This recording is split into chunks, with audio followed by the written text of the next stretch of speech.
Bismillahirrahmanirrahim. Assalamualaikum warahmatullahi wabarakatuh. Alhamdulillahirabbil alamin wa bihi nasta'in wa ala umuri dunya waddin. Assalatu wassalamu ala asyrafil anbiya'i wal mursalin sayyidina Muhammadin wa ala alihi washabihi ajmain, amma ba'du. Pertama-tama marilah kita panjatkan puja dan puji syukur kehadirat Allah Subhanahu wa taala yang telah memberikan kita nikmat dan karunia-Nya sehingga kita dapat berkumpul di tempat yang insya Allah dirahmati oleh Allah seperti sekarang ini. Tak lupa salawat serta salam selalu tercurahkan kepada junjungan besar kita Nabi Muhammad SAW yang telah membawa kita dari zaman kegelapan ke zaman yang terang benderang penuh dengan ilmu pengetahuan seperti sekarang ini. Kemudian tak lupa saya ucapkan banyak terima kasih kepada para hadirin sekalian yang telah bersedia meluangkan waktunya untuk mengikuti kajian kita pada hari ini yang bertemakan tentang larangan korupsi, kolusi, dan nepotisme. Pertama-tama, sebelumnya akan saya jelaskan tentang apa itu korupsi.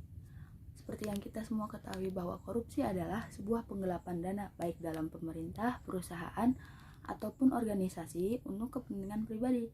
Kemudian kolusi adalah persekongkolan antara dua oknum demi kepentingan yang tidak terpuji. Lalu kemudian nepotisme adalah suatu penunjukan yang bersifat menguntungkan antar sesama saudara dalam satu darah atau satu keluarga. Dalam sebuah hadis disebutkan, An Abi Hurairah radhiyallahu anhu qala qala Rasulullah sallallahu alaihi wasallam la'anallahu ar-rasi wal murtasi fil hukmi. Artinya Allah Subhanahu wa taala melaknat para penyuap dan pemberi suap di dalam hukum. Mengapa korupsi dilarang? Sudah jelas kita ketahui bahwa orang yang mengkorupsi dana sebuah perusahaan, sebuah organisasi atau dalam instansi pemerintahan sudah jelas akan merugikan orang lain. Bukan hanya orang lain, namun banyak orang. Karena dana yang ia pakai untuk kepentingan pribadi adalah dana yang seharusnya dipakai untuk keberlangsungan jalannya sebuah organisasi atau sebuah instansi, sebuah perusahaan atau sebuah pemerintahan. Seperti itu.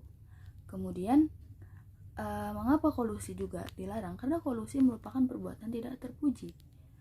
Karena ini tandanya jika ada kolusi di suatu ini, berarti sudah terjadi ketidakadilan dalam suatu pembangunan atau suatu acara. Dalam segala segi apapun, jika terjadi kolusi, itu tandanya sudah terjadi ketidakadilan.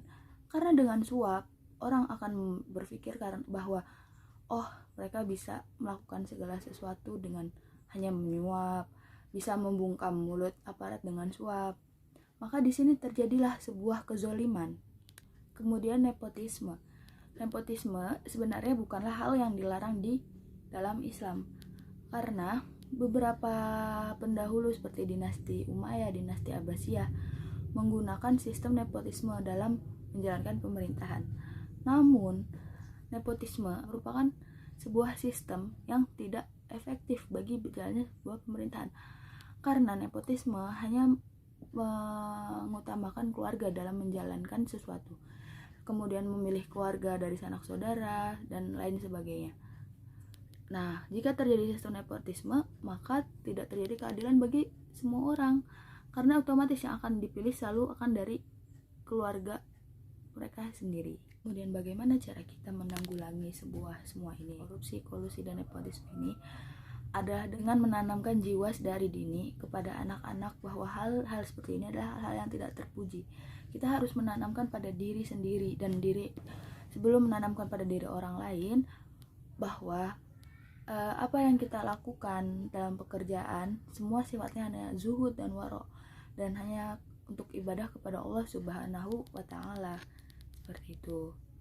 Baik, mungkin cukup sekian apa yang bisa saya sampaikan pada hari ini. Kurang lebihnya saya mohon maaf sebanyak-banyaknya, karena jika ada kurangnya maka itu hanya berasal dari saya, dan jika ada lebihnya maka itu sudah pasti datangnya dari Allah Subhanahu wa taala.